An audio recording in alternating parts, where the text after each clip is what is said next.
Olá pessoal, tudo bem? Professor Vladimir Osterni vai ficar com vocês hoje no sétimo ano com as aulas dos percursos 13 e 14, certo? Tudo sobre a região norte. É um prazer muito grande estar com vocês. Vamos dar continuidade nessa segunda semana de agosto para que os conteúdos sejam bem explicados, bem entendidos, certo? Então vamos começar com a nossa aula. Agora, partindo do tópico do percurso 13, região norte, localização e meio natural. Região norte ou Amazônia. Há uma diferença muito grande entre a região norte e a Amazônia. A região norte é uma parte da Amazônia. Não se pode generalizar, dizer que a região norte é a Amazônia. E a Amazônia, a região norte é a maior região do Brasil, com 45% do território brasileiro, cerca de quase 4 milhões de quilômetros quadrados e, segundo o censo do IBGE de 2017, cerca de quase 18 milhões de habitantes, certo? A maioria desses habitantes habitam nas planícies, certo? Principalmente as margens dos rios, e a Amazônia se divide em duas. A Amazônia continental, também chamada de Pan-Amazônica, formada por Brasil, Bolívia, Peru, Equador, Colômbia, Venezuela, Guiana e Suriname, além da Guiana Francesa, que é o departamento da França, né?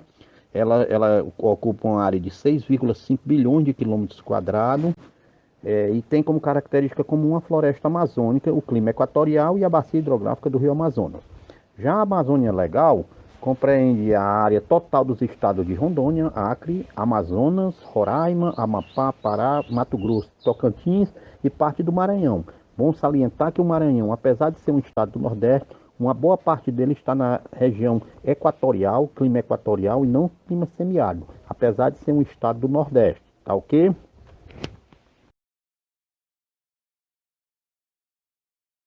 Aspectos gerais, físicos gerais da região norte: relevo, clima, vegetação e hidrografia.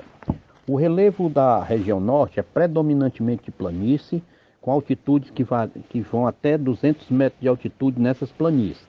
Essas terras baixas de altitude acompanhando os vales dos rios e a bacia amazônica. Formam extensas planícies, né? A planície amazônica, que é uma das maiores do mundo, mas em contrapartida, nessa região existe o ponto culminante do Brasil, ou seja, o ponto mais alto, localizado no norte da região norte, certo? Porque a região norte de Roraima, norte e noroeste do Amazonas, são regiões que têm grandes elevações, tá certo? Então o Pico da Neblina, com 2.995 metros, localizado na Serra do Imeri, lá na fronteira com a Venezuela. Então, relevo planície, com raríssima exceção, e a exceção é o ponto culminante do Brasil, que é o Pico da Neblina.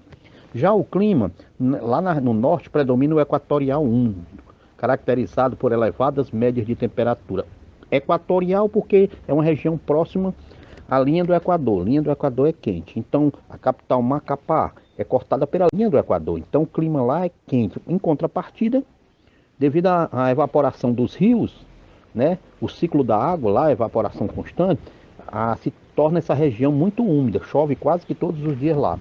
Para vocês terem uma ideia, o Nordeste é muito quente, semiárido, mas a região Norte ainda é mais quente do que o Nordeste. Mas só que tem uma vantagem lá, chove muito e aqui chove pouco. Aqui é quente e seco, lá é quente e úmido. Quanto à vegetação, pessoal, a região norte abriga manchas de cerrado, muito pouco. A que predomina mesmo é a floresta amazônica, também chamada de leia brasileira ou inferno verde, devido à copa das árvores ser muito altas, fechada, impede a passagem do sol e torna o sol escuro, né? E dizem que o inferno é escuro. Então daí ser chamada de inferno verde. Tá ok? É muito explorada, principalmente madeireira e queimadas para plantio de capim, para criação de gado. E no governo Bolsonaro ainda mais, né? Ainda mais está sendo explorada. Quanto à hidrografia, a gente vai falar mais na frente um pouquinho, porque eu vou falar primeiro nas matas de terra firme, que são áreas que não recebem inundações nenhuma, são áreas que não são sujeitas a inundações, corresponde a 90% da bacia amazônica e localizam nas áreas de altitudes mais elevadas, tá certo? E as matas de inundação, que são aquelas que são sujeitas à invasão das águas dos rios. Essas matas de inundação, elas se dividem em duas. Matas de igapó, que igapó quer dizer muito encharcadas, são áreas constantemente encharcadas, e mata de várzeas, são aquelas inundadas somente em determinado período do ano, quando acontece a cheia dos rios, tá ok? Isso aí é a parte de aspectos físicos da região norte. Sobre a hidrografia ou as bacias hidrográficas da região norte, a gente tem que citar, importante, o rio principal, o Amazonas, que nasce lá no Planalto de La Raia, no Peru, com o nome de Ucayali, percorre um território da região da América do Sul até entrar no Brasil com o nome de Solimões. Quando ele adentra as fronteiras do Brasil, ele recebe o nome de Amazonas. Isso em homenagem a uma fictícia, uma suposta tribo indígena formada por mulheres que montavam cavalo dentro da floresta amazônica. Isso é só hipótese, nunca foi provado, tá ok? Importante saber também que a bacia amazônica, ela banha a terra da Bolívia, da Colômbia, do Equador, do Peru e Venezuela, né? Além do Brasil, claro, né? É formada pelo rio Amazonas e seus afluentes. É a maior bacia hidrográfica do mundo, tanto em extensão como em volume de água. Tanto em extensão, o rio Amazonas, quanto em volume de água, é a maior bacia hidrográfica do mundo. Não esqueçam disso aí, certo? Na página 119 do livro de vocês, tem um mapa que fala de densidade demográfica. Se vocês observarem, a maior parte da população do Amazonas está às margens dos rios, né? Porque facilita a locomoção, o deslocamento, a comunicação. E na página 120 e 121, ainda do percurso 13, ele fala do maior complexo fluvial do mundo. Fluvial, quando eu digo, é rios. Ele fala da bacia amazônica. Cuidado, fluvial, rios. Pluvial é chuva. Há uma diferença entre essas duas palavras, tá ok? Então, muito obrigado.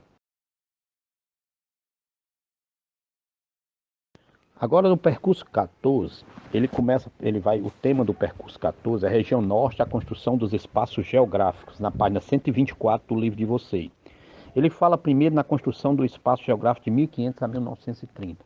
Essa parte histórica, muito importante, porque a história é uma ciência humana, assim como a geografia. Ele fala que a ocupação inicial da Amazônia pelos portugueses limitou-se à construção de fortes militares e a missões religiosas, porque aquela região não despertava tanto interesse aos colonizadores. O interesse lucrativo. Claro, que os portugueses, quando vieram para o Brasil, o único interesse deles, único e exclusivamente, era a exploração. Daí nós ter sido uma colônia de exploração de Portugal, né? Essa característica exploratória tornou o Brasil um país subdesenvolvido por muito tempo. Agora que nós estamos num processo de desenvolvimento, tá certo? Importante saber que eles tinham muito mais interesse no açúcar do Nordeste e no ouro das Minas Gerais, né? Nos filões auríferos das Minas Gerais. Nesse período de 1500, do descobrimento a 1930, eles se limitaram apenas a descobrir alguns produtos vegetais da Amazônia, né? Como a baunilha, o guaraná, o urucum, entre outras ervas, frutas e sementes que eram exportados. Eles se limitaram apenas nisso, tá certo? Os portugueses foram mais para povoar, para evitar uma invasão estrangeira naquela região, tá certo? Importante salientar também, ainda nessa parte de 1500 a 1900, é a produção da borracha do látex. O que é o látex?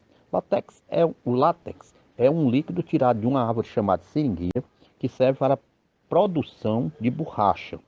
Isso atraiu muita gente para a região norte durante a volta de 1870 em diante, tá certo? Até cearenses saíram daqui em busca de melhores condições de vida no norte, no ciclo da borracha, porque no Brasil existiram vários ciclos, ciclo do café, ciclo do açúcar, ciclo da borracha, e isso fez com que essa região se desenvolvesse muito. Agora nós vamos ver a construção do espaço geográfico após 1930, com o declínio da produção da borracha. Com o declínio da produção do látex, da extração do látex, deu espaço a outras culturas. A principal foi a cultura da pimenta do reino lá no Pará pelos japoneses, certo? O povoamento dessa região, depois veio a descoberta do manganês, lá no Amapá, o maior produtor nacional, e a cassiterita em Rondônia. Esses minerais também fizeram com que aquela visão de só de povoamento começasse a mudar na Amazônia e começou a ser povoada, certo? Houve também a criação da Superintendência do Plano de Valorização Econômica da Amazônia, o SPVEA, certo? Criado em 1953 pelo governo federal, que criou essa instituição para praticar a integração econômica, social e cultural com as demais regiões do Brasil, né, com o objetivo de planejar e promover o desenvolvimento dessa região. Então, a SPVEA foi criada justamente para desenvolver a região norte no período pós 1930, depois de 1930.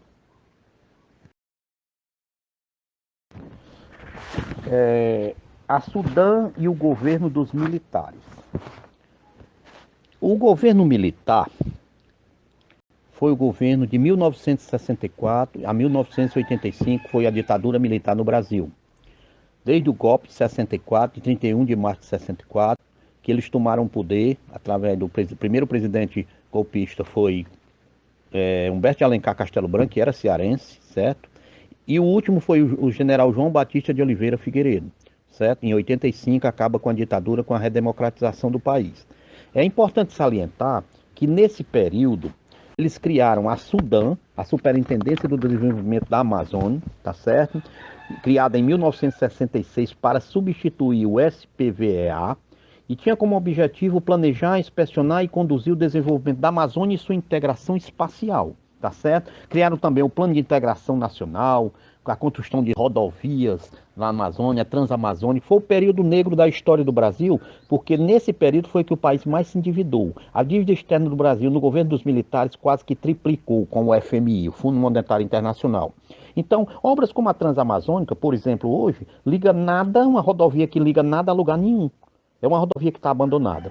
Outra criação dos militares foi os núcleos de projeto de colonização, certo? A Zona Franca de Manaus e o projeto de Carajás. A Zona Franca de Manaus foi criada em Manaus, foi um processo de incentivação, né? Incentivar a industrialização de Manaus, criada em 1967, né?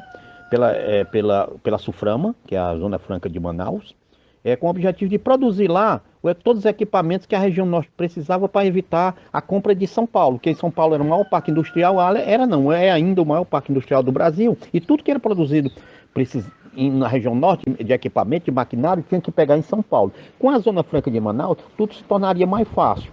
Um processo de industrialização lá para evitar essa busca de maquinário, de peças, de qualquer equipamento lá em São Paulo, tá ok? Já o projeto Carajás, ele foi criado com o objetivo de explorar os recursos minerais do norte, da região norte, minério como o manganês, como a cassiterita, né? Para explorar a floresta, a questão da madeira, e para a construção de usinas hidrelétricas, aproveitando os rios do norte. Dos exemplos do projeto Carajás como usina hidrelétrica é a usina hidrelétrica de Tucuruí, localizada no rio Tocantins, né? E a construção da estrada de ferro Carajás para o transporte dos recursos minerais até o porto de Itaqui, no Maranhão. Essas aí foram obras dos militares. É de fundamental importância que vocês saibam que o governo militar, né, provocou um apagão no Brasil naquela época, porque as pessoas não tinham direito de se manifestar nem se dar opinião, a sua opinião, porque poderiam ser punidos, tá ok? Então a nossa aula foi essa. Tomara que vocês tenham compreendido de forma bem sucinta o que eu quis passar para vocês. Fiz o possível e o impossível para isso.